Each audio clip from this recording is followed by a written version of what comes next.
Bienvenidos a la tercera temporada del Psique Podcast. Aquí hablamos de salud mental, psicología, emociones, mente y cultura. Pero también es un espacio abierto al debate. Comenzamos. 1, 2, 3, 4.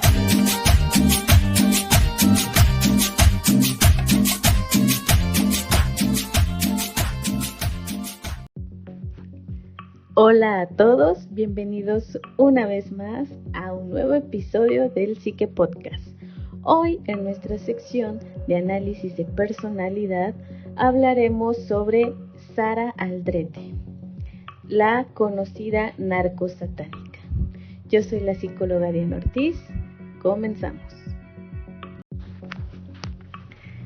Bien, Sara Aldrete generó su caso muchas incógnitas, muchas dudas, mucho revuelo y también muchos, diría incluso que hasta mitos. Hay muchas preguntas aquí que hasta el día de hoy no han sido resueltas con certeza y no esperamos obtener respuestas sobre ellas, pero sí esperamos poder hacer un buen análisis de su personalidad. Ella no es la única protagonista en esta historia, así que les vamos a decir quién es y quién más fue el protagonista junto con ella. La historia se centra también en Adolfo de Jesús Constanzo, el llamado Padrino, nacido en Miami, Florida, de ascendencia cubana. Sara y él se conocieron en Matamoros, Tamaulipas, al norte de México, desde donde Constanzo operaba para el envío de droga a Estados Unidos. Sara asistió a la preparatoria en Texas, en los Estados Unidos, mientras todavía vivía al sur de la frontera y obtuvo su estatus de residente para poder asistir a la universidad. Era conocida entre sus compañeros como una buena estudiante. Estudió primero educación física y posteriormente se estaba transfiriendo a la universidad para estudiar antropología. Adolfo de Jesús Constanzo, ciudadano, como les decía, estadounidense de origen cubano, conoció a Sara en 1987 en Matamoros y la introdujo a la santería y al palo mayombe, cultos que él practicaba. Constanzo se dedicaba al tráfico de drogas y cobraba también por trabajos de brujería o de santería. Él era por eso conocido como el Padrino y se dice que a Sara le dio el sobrenombre de la sacerdotisa o la madrina. Sara siempre se ha referido a él como un amigo y ha negado que entre los dos existiera una relación sentimental, a pesar de que los medios de comunicación e incluso la policía la ubicaran como su pareja, de ahí el que la llamaran la madrina.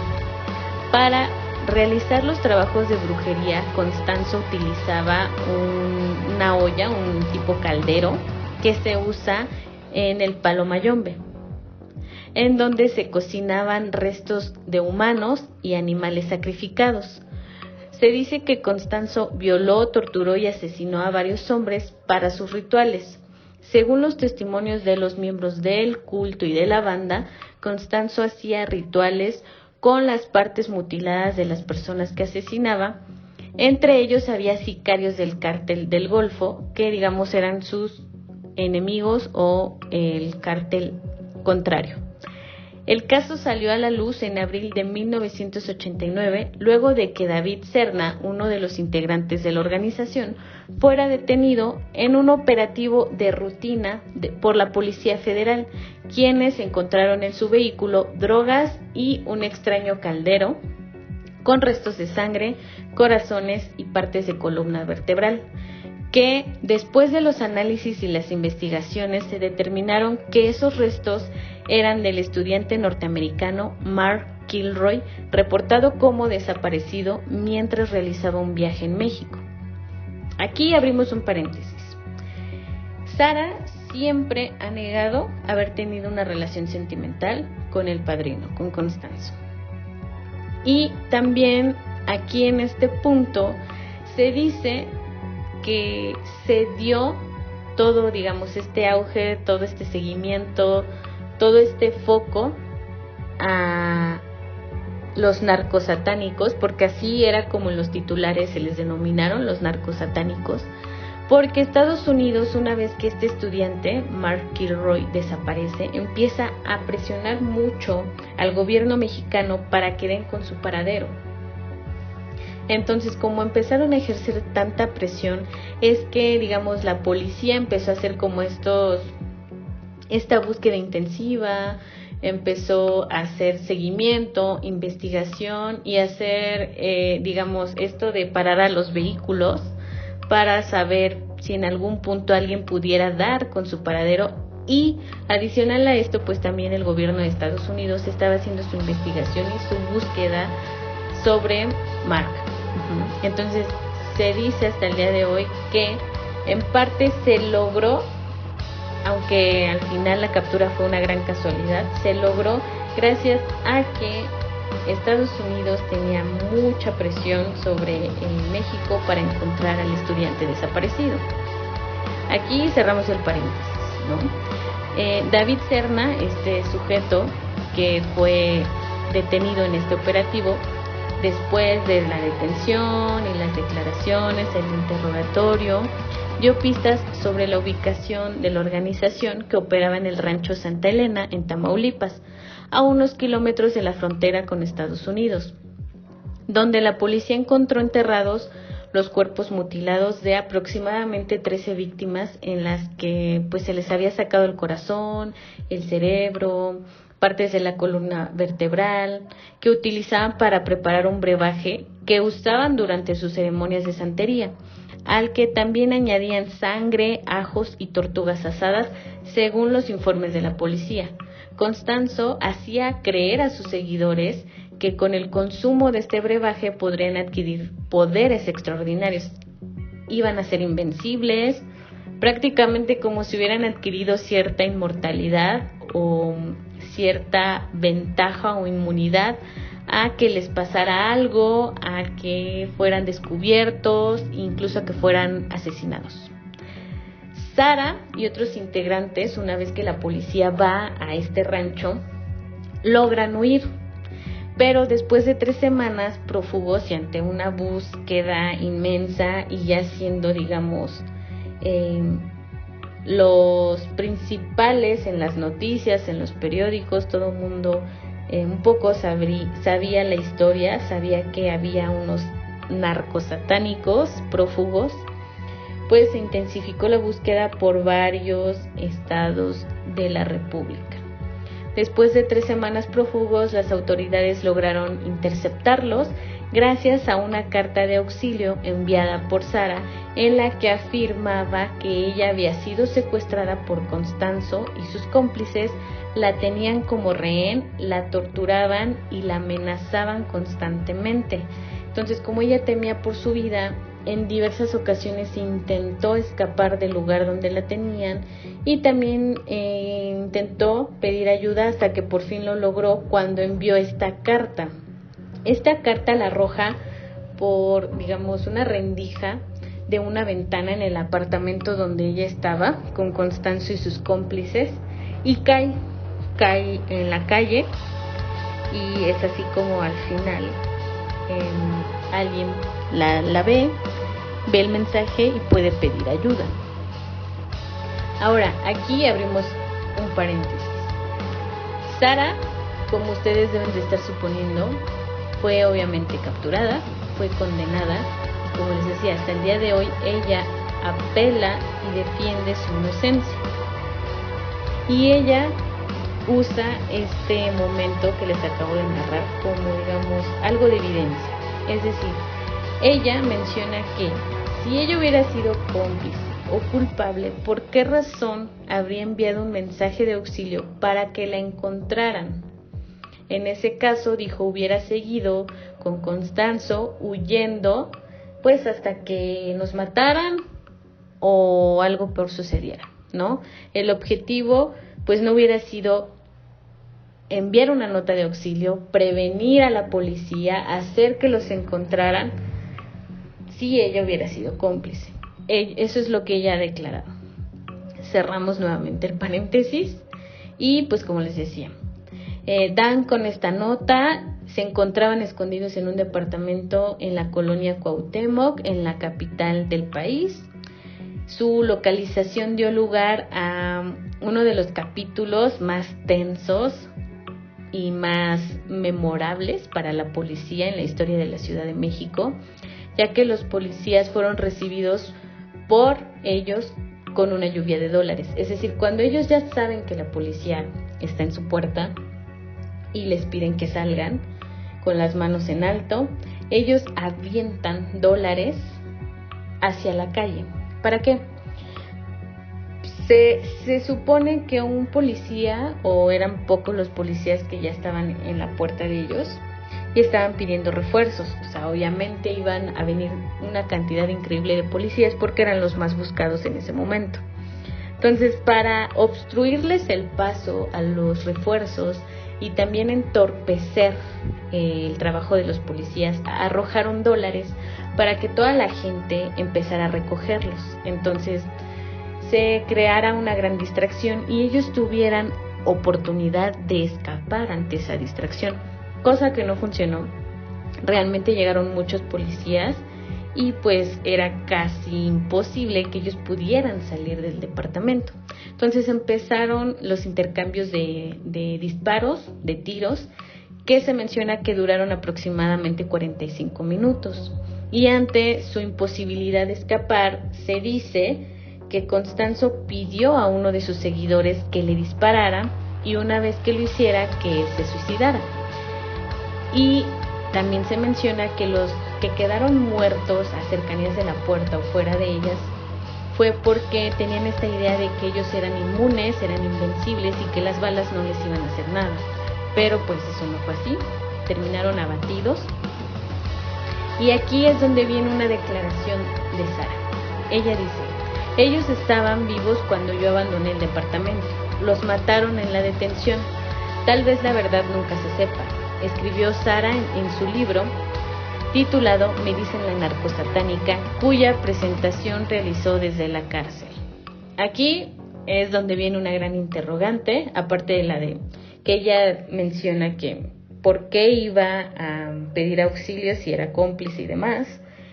Aquí viene otra incógnita, que es básicamente que ella jura que Constanzo y algunos de los otros miembros no murieron por los disparos, que sí, definitivamente fueron muchos y definitivamente eran de alto calibre y definitivamente fue durante mucho tiempo la balacera.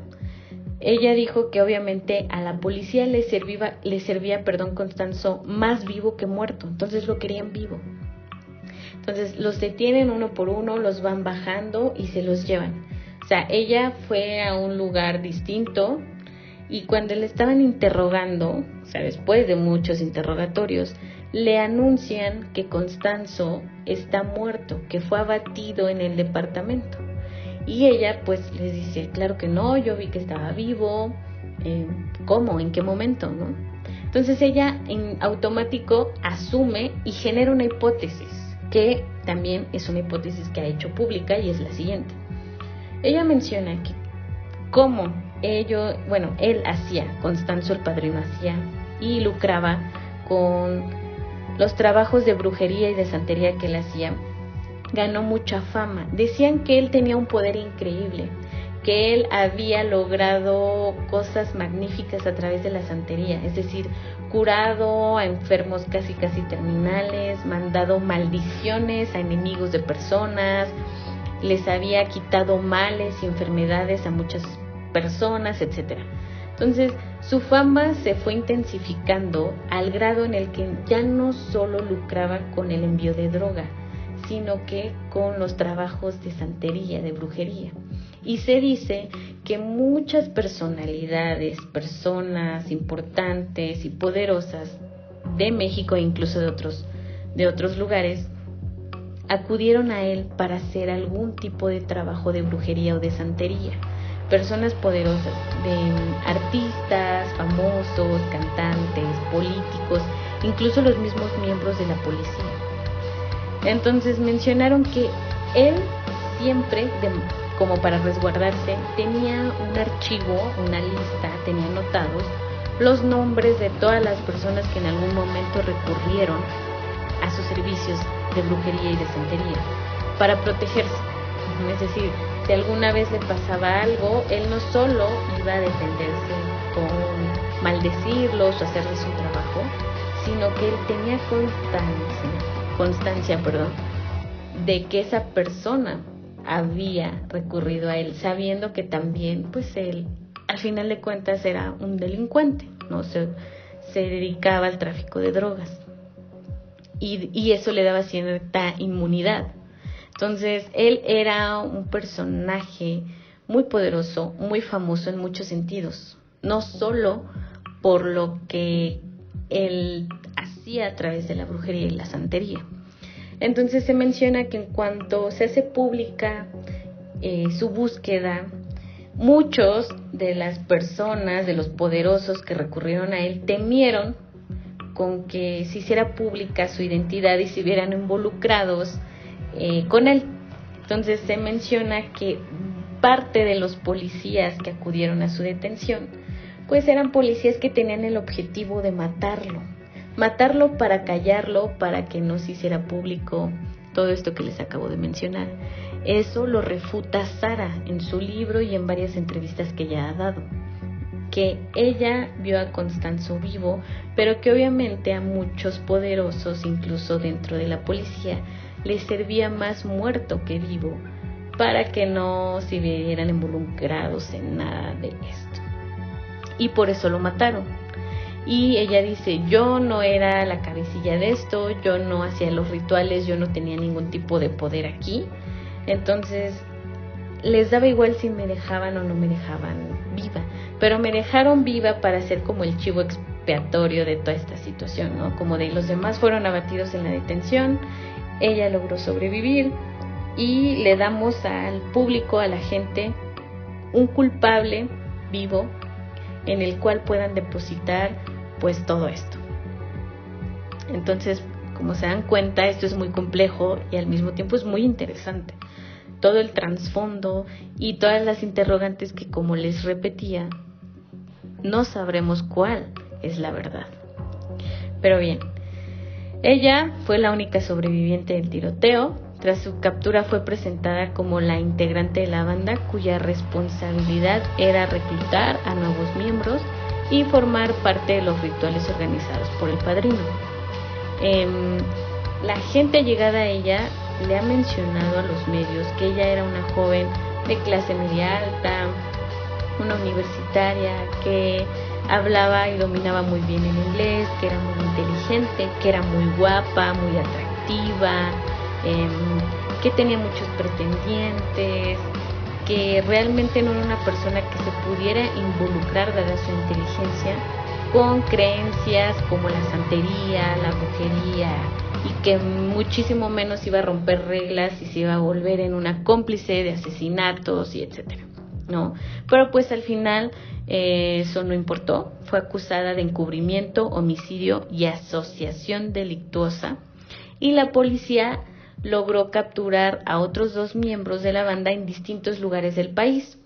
Uno logró huir de prisión y otro murió meses después. Y al final Sara fue la única condenada y la única que estaba con vida. En entrevistas realizadas en distintas épocas, una de ellas en 1992, Sara menciona que vivió un infierno tras su detención, que no solo fue conocida públicamente como integrante de un culto denominado satánico por los medios de comunicación, sino que también fue víctima de abusos sexuales múltiples que la dejaron incapacitada para ser madre, y que en diversas ocasiones la colgaron de las esposas como si fuera una piñata para intentar obtener su confesión, que le colocaban bolsas en la cabeza para cortarle la respiración y que permanecía días desnuda dentro de una celda sin recibir ningún tipo de alimento, y que a pesar de ser sometida a estos castigos siempre ha sostenido su versión de que nunca sospechó que Constanzo fuera la persona que la policía dice que era, que admite que sí era su amigo, pero que ella solo participó en uno de sus rituales o ceremonias como parte de sus estudios universitarios de antropología que realizaba a finales de los 80.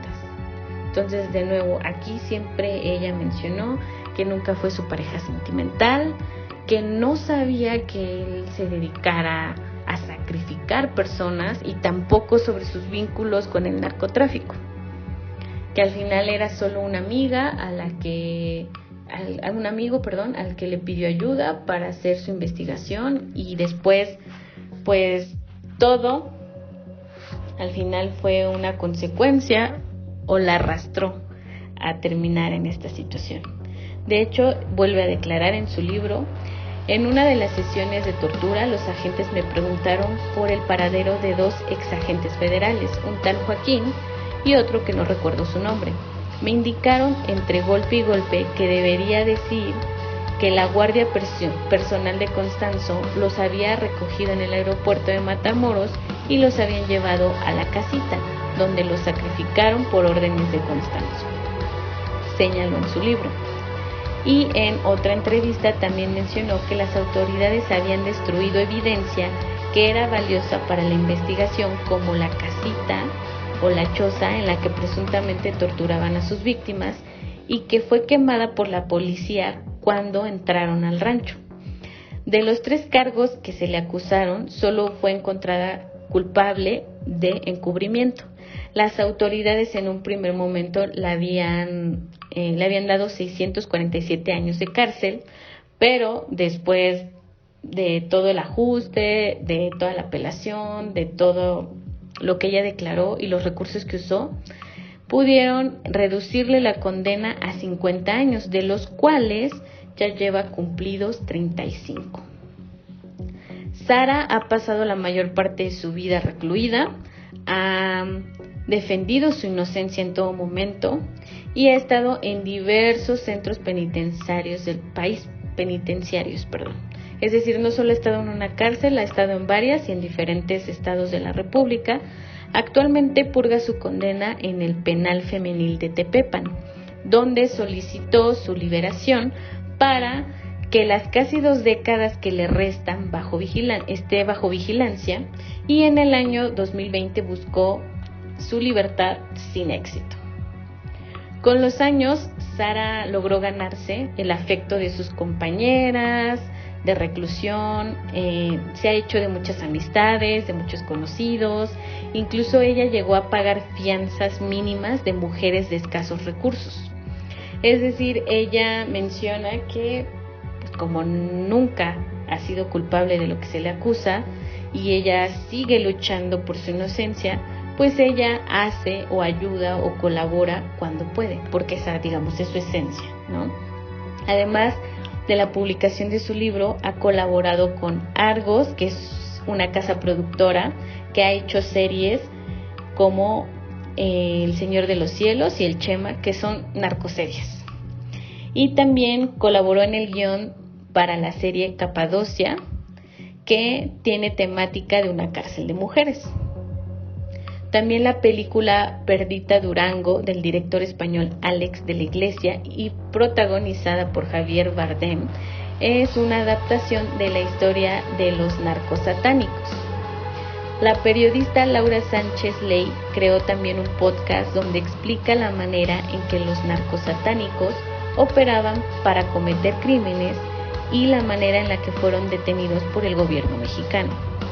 Actualmente, Sara Aldrete tiene 59 años.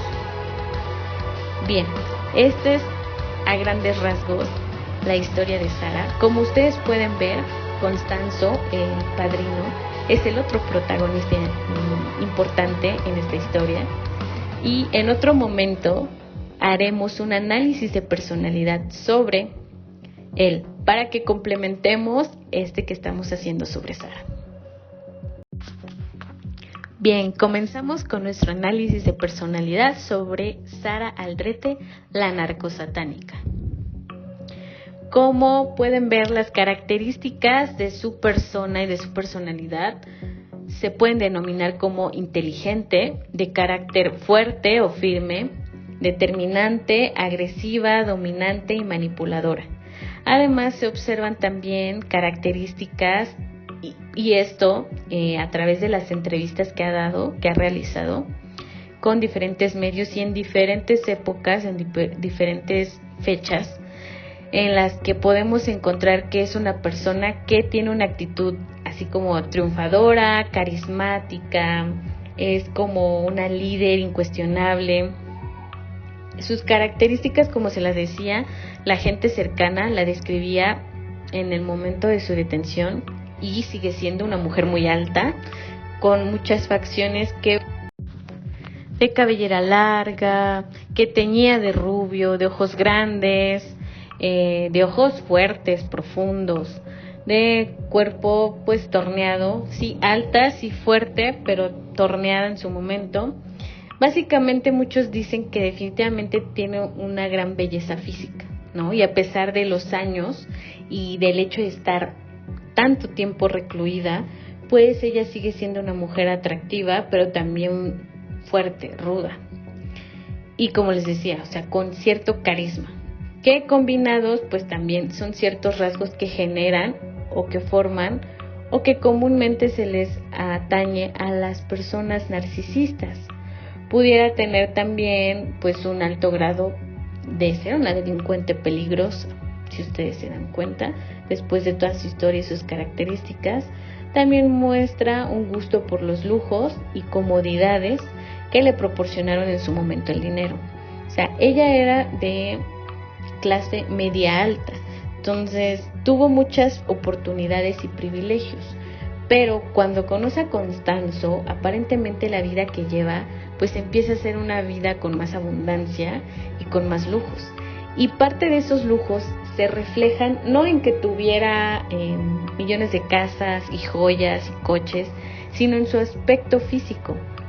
Es una persona que reflejaba los lujos que tenía a través de su belleza, ¿no? De su arreglo personal. Y como les decía, estos son rasgos narcisistas comúnmente en los narcisistas, con también carencias profundas. Lo podemos ver a través de lo egocéntrica que es, lo manipuladora, mentirosa y cruel. Digo, estos actos que cometió o de los que fue cómplice o partícipe, pues obviamente son de una persona que es cruel, poco empática, que aprendió y generaba manipulación dado el papel que ella jugaba dentro de la organización. También el hecho de que el padrino la denominara la madrina, es decir, digamos, la segunda al mando, le daba mucho poder, le daba mucho realce, le daba mucha oportunidad para eso, para denotar el egocentrismo, su papel de líder. O sea, Constanzo por eso la eligió, por las características que veía en ella y no solo por su belleza física. Que de hecho aquí también está, digamos, la otra cuestión dentro de esta relación que ella siempre ha negado. Se dice que Constanzo tenía preferencias homosexuales, que por eso pues nunca tuvo una relación sentimental con Sara. Esto obviamente nunca se pudo confirmar, pero varios integrantes de la organización y del culto mencionan esto, y ella también lo da a entender, ¿no? Pero más allá de su orientación, en el momento en el que se hace su segunda al mando, sean o no sean una pareja sentimental, fue por las grandes características de liderazgo que vio en ella. O sea, sabía que ella podía encargarse del tema del culto y del tema de la organización criminal sin que hubiera necesidad de que él estuviera ahí. Con estas carencias que les menciono, pues también consideramos importante mencionar que también tiene rasgos psicópatas, están presentes. También reflejo de esto es el autoestima tan elevada, tan alta que ella refleja, junto con esto que ya decíamos, el narcisismo, el egocentrismo, que son altos, descomunales, y esta sensación de omnipresencia. no solo por las cuestiones del culto, de la santería, porque les decía, ellos tenían esta ferviente idea de que Constanzo tenía tanto poder a través de estos rituales que hacía y el poder que le había dado el palo. Entonces ella también debió haber creído y adherido este poder, esta omnipresencia, esta divinidad, esta idea de que era inmune a muchos males y a muchas cosas mientras estuviera pues con Constanzo, que en este caso era la persona adecuada a esta situación. Y también pues esto nos pone como sentirse el centro de la tierra, del universo, sentirnos superiores, y es algo que ella refleja en sí misma. Solo con observarla en sus entrevistas podemos denotar algo de esto, y sus declaraciones. Alguien sumamente arrogante, dominante, muy segura de sí misma, que busca controlar la situación, a los demás, que parece incapaz de comprender que otras personas tengan opiniones diferentes a las suyas. No por nada en las entrevistas de repente se descoloca ante preguntas o afirmaciones que no le gustan tanto y que pues obviamente ella ha estado negando por tantos años. Pero ella de repente domina y direcciona las entrevistas y las preguntas, y en ningún momento realmente refleja como un arrepentimiento o de la situación, porque sea o no sea inocente, si ustedes lo quieren poner en duda, pues ella no refleja lo que cualquiera de nosotros pudiera reflejar en una situación así, ¿no? Angustia, temor, impotencia, rabia, coraje. Ella está hasta cierto punto con mucho autocontrol de sus emociones, de sus actos, y tan así que terminó publicando un libro que ella misma autonombró, pues esto, la narcosatánica. Me dicen la narcosatánica, ¿no?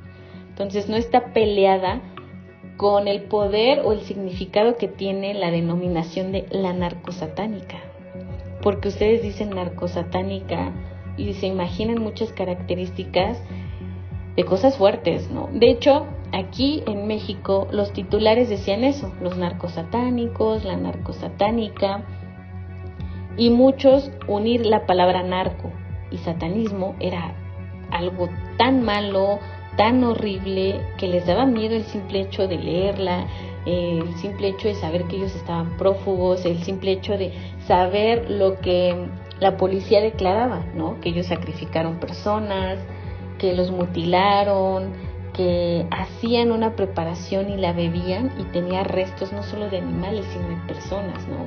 Era algo insólito, algo reprobable, algo horrible, cruel. Entonces esto también lo reflejaba.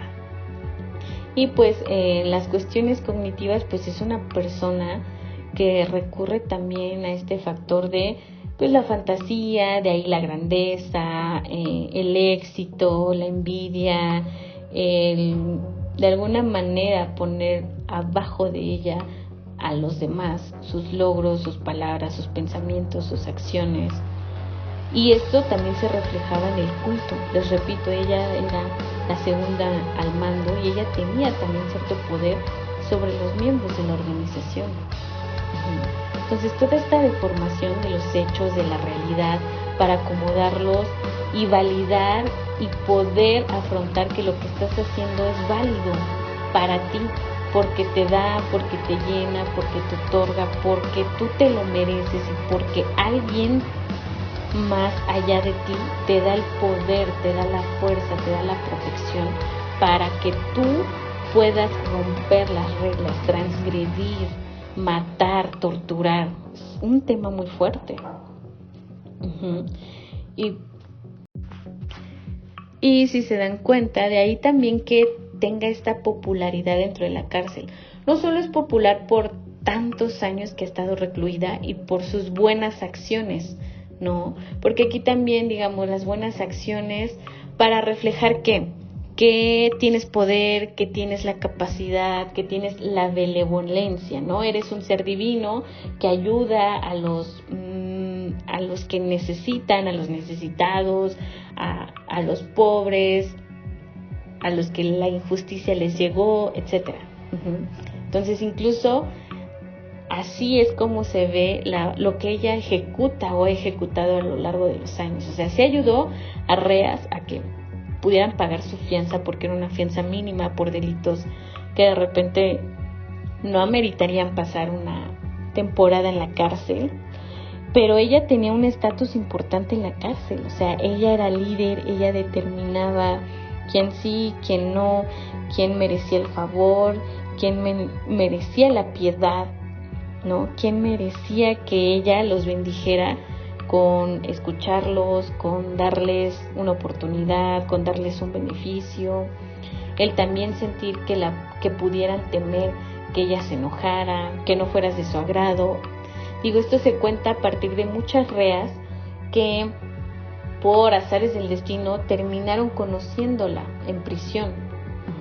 O sea, tú le podías caer bien y, digamos, tenías la mitad del camino ganado, o le podías caer mal y iba a caer hasta cierto punto, como analogía a una maldición, ¿no? Y ibas a pasarla mal en la cárcel. De por sí uno se la pasa mal por todo lo que implica el sistema de justicia en este país, pues ahora con personas que delinquieron a ese grado y que tienen poderes dentro de la cárcel. O sea, tienen beneficios, porque al final esto es lo que muchas familias de las víctimas reclaman. Los asesinos más crueles del país, incluso yo diría que del mundo, terminan siendo famosos, terminan teniendo toda la atención, todo el foco, todos los favores. Sí viven en la cárcel, sí no tienen su libertad, pero viven tan cómodamente y tienen un sentido de poca empatía, de poco arrepentimiento o nulo arrepentimiento, que para ellos pues es solamente estar en un lugar en el que no pueden ir al exterior ya, pero tienen lujos y demás, ¿no? Y las víctimas de repente no tienen el foco, no son nombradas, no se les pone edad, no se les recuerda parte de lo que ellos vinieron a sumar en la vida de los demás, o el hecho de haber existido y lo que aportaron aquí, ¿no? Entonces eso reclaman mucho los familiares de las víctimas, que al final pareciera ser que es mejor y obtienes más por ser un delincuente, un asesino, un narco satánico, que por el hecho de ser una persona que terminó en las garras de ellos, ¿no? No se les recuerda, no se les nombra. Y dentro de la cárcel tienen un estatus muy importante, incluso no solo con las reclusas, y no solo sino también con las personas que trabajan, los guardias, los policías, los directivos. O sea, aumenta el estatus de tu cárcel si tienes a un asesino famoso, ¿no? Al menos aquí en México, tal vez también sea la historia de muchas otras cárceles en Latinoamérica y en el mundo, pero al menos aquí, ¿no? Y les repito, no solo es el caso de la narcosatánica Sara Aldrete, sino también de la también llamada y famosa Mataviejitas, ¿no? Ella la denomino así porque así la ha denominado incluso la cultura popular aquí. Es famosa. Tiene películas, tiene canciones, tiene mercancía, tiene historias, mitos, es una leyenda, ¿no? Y las víctimas no merecen el foco por el hecho de todo lo que les pasó, por el hecho de que quitándoles la vida le quitaron la oportunidad y le quitaron recuerdos y vivencias y momentos a sus familiares, a sus amigos, a sus conocidos. Les quitaron sueños, les arrebataron muchas cosas, y a ellos, a los victimarios, solo les arrebatamos la libertad, y eso si logramos capturarlos, ¿no? En fin, también en otro momento haremos un análisis de personalidad sobre la Mataviejitas, que les comento, supongo que muchos ya saben sobre ella. Bien, la denominada narcosatánica, como les decía, se menciona que ella salía a enganchar a las posibles víctimas y sacrificaba a algún rival, incluso de negocios. Se presume que todo estaba planeado con inteligencia criminal. Aquí sí pueden ver tanto Sara como el padrino, Constanzo, tenían cierta organización en su modus operandi. Y digo cierta organización porque el tiempo que delinquieron tanto con el narcotráfico como con esto de los sacrificios, de la santería, no fueron descubiertos al grado en el que hubo 13 víctimas, y probablemente hubiera habido más si no hubiera sido porque secuestraron a una persona de nacionalidad estadounidense, y eso alertó lo suficiente para hacer el suficiente revuelo, y porque por casualidad del destino la policía detuvo para hacerle una revisión de rutina a uno de sus integrantes. Pero si no hubiera sido así, ¿qué hubiera pasado? Ellos hubieran seguido delinquiendo y sacrificando, y la lista de víctimas hubiera crecido descomunalmente.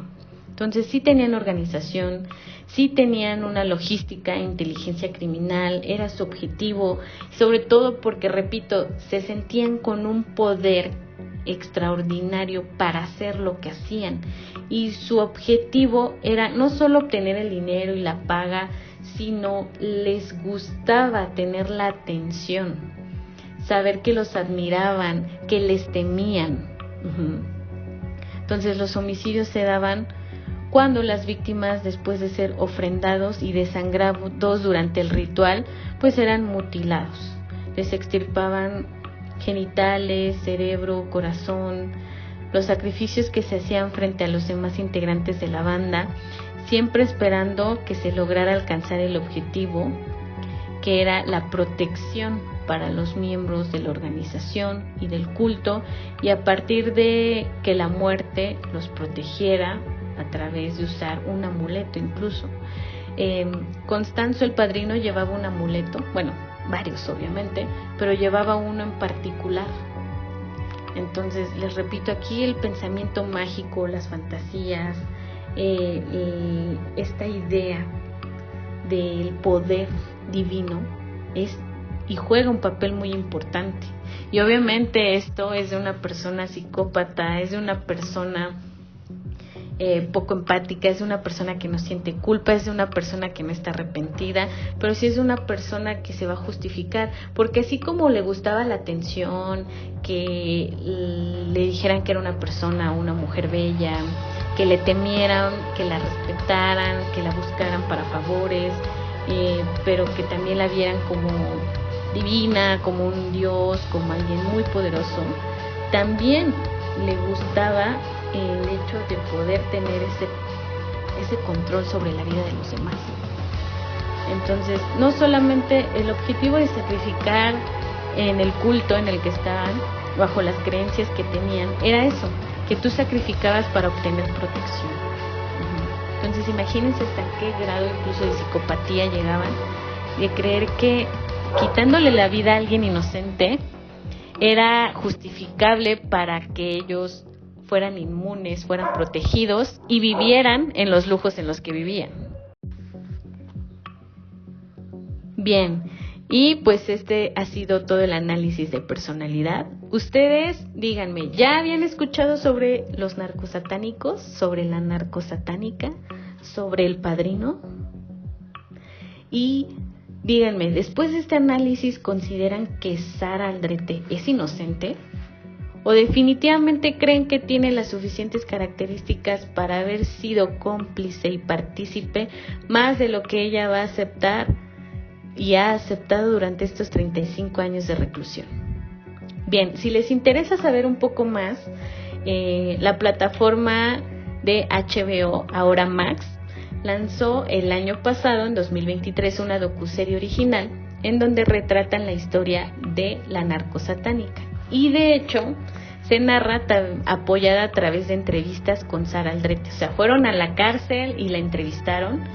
Vale mucho la pena que la vean. que puedan verla y escuchar cómo ella cuenta su testimonio, los hechos, cómo narra todo, de qué manera lo hace, incluso visualmente el material de que se apoya, fotos, fotografías de la policía, declaraciones incluso con la policía de Estados Unidos, fotos de ella de joven, etc. Los productores aseguraron que esta docuserie no busca desenredar la historia de una de las criminales más sangrientas y populares de México, sino que quieren dar un espacio para indagar en el sistema de justicia penal en México y que el público tenga otra óptica de un caso que sacudió a la sociedad mexicana a inicios de los años 90. Es decir, no intentan darle un foco y hacer más famosa a Sara Aldrete y defender su inocencia o la inocencia que ella sigue relatando y defendiendo, sino que lo que intentan es cuestionarnos cómo figuras o personajes como ella, como Constanzo, como toda la organización de narcosatánicos fueron juzgados, no solo por la policía, sino por la sociedad incluso. Es decir, cómo es que el sistema de justicia de este país se encarga de un caso así. Todos los huecos que hay, todas las interrogantes que dejaron, todas las declaraciones que se han dado, todos los descubrimientos que hay, porque pues les repito, aquí está más compleja la situación de lo que creemos. O sea, hay muchos involucrados, hay mucha historia de fondo y este poder que adquirieron los narcosatánicos a través de muchas otras personas. Y al final, ¿cómo fue el resultado? Todos muertos excepto ella. Los contrastes de opiniones, de investigación, de declaraciones que hay, es muy interesante porque nos ayuda incluso a generarnos a nosotros mismos una resolución. Entonces, véanlo, el documental está en HBO y pueden buscarlo con el nombre de Sara Aldrete o la narcosatánica. Y cuéntenos si este episodio les gustó.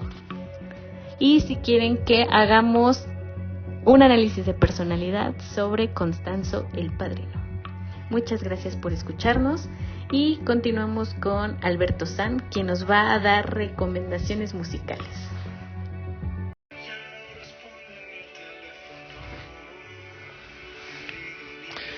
Hola a todos, por acá Alberto San. Un tiempo me ausenté, pero estoy de vuelta con ustedes para traerles las recomendaciones musicales para su Psique Podcast. Y bueno, de entrada quiero anticipar que son recomendaciones musicales pues obviamente orientadas a el caso de Sara Aldrete en el punto de la religión, ¿no? En el punto de que giraba en torno pues a estas deidades. No son deidades, son cultos, exacto, a su culto. Y bueno, la primera recomendación musical es Satán de Silverio junto a Caníbal. Esta canción pertenece a los últimos lanzamientos que ha hecho Silverio.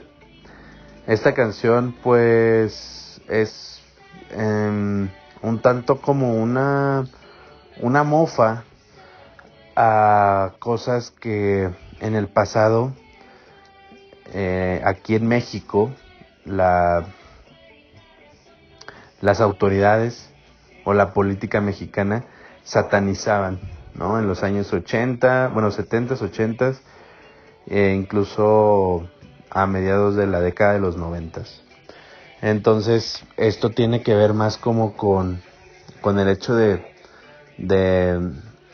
de cosas que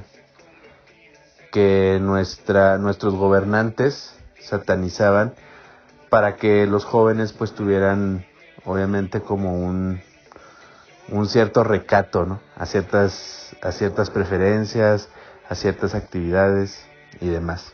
Entonces es una pieza que les recomiendo. Tiene el toque de Silverio por todos lados esta canción. Es muy simple, es muy directa y sobre todo pues es para bailar.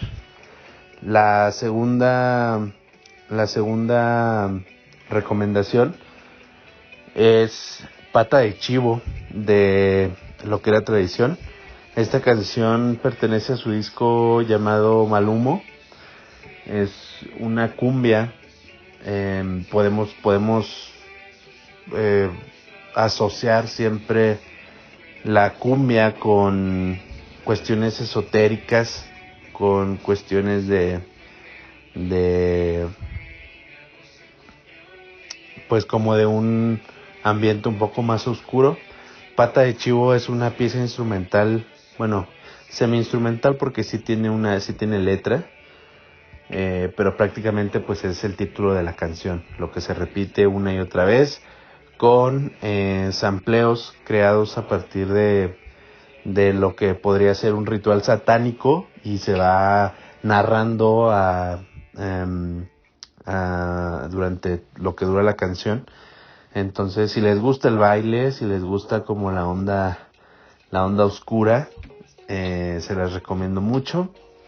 Y la tercera recomendación es Cuando ríe, de Jesse Bulbo, de su disco Changemonium. Y yo ya había recomendado una canción de este disco, y es que me resulta muy bueno este disco de Jesse Bulbo. De hecho, para mí creo que es el mejor de toda su discografía. Y Cuando ríe, pues es un merengue, un merengue muy peculiar, tiene este ritmo. Entonces, en esta canción lo que sucede es que Jesse Bulbo se refiere a Satanás como su novio, como su amante, ¿no? Su esposo. Y en esta canción también se utilizan sampleos de índole satánica, ya que se escucha como si un demonio hablara en una lengua extraña. Y a pesar de que la canción es súper alegre, pues va dirigida a Satanás. Es prácticamente un himno hacia Satanás por parte de Jesse Bulbo. Y a mí me gusta mucho porque es una canción que se puede bailar. Ya que escuchas como la letra y le pones atención, creo que te das cuenta pues de la dualidad de emociones que te puede transmitir esta canción. Y pues nada, espero que las escuchen. Cuéntenos cuál es su favorita. Las vamos a agregar a la playlist de Spotify para que vayan y las escuchen, pero de entrada con los títulos y el artista pueden ir a buscarla en su plataforma favorita de streaming. Y pues nada, despido este Psique Podcast agradeciéndoles que no nos hayan dejado de escuchar. Espero no ausentarme tanto tiempo otra vez, pero aquí estoy de vuelta. Y pues nada, muchas gracias, buenas noches, buenos días, buenas tardes, en donde sea que nos escuchen. Chao.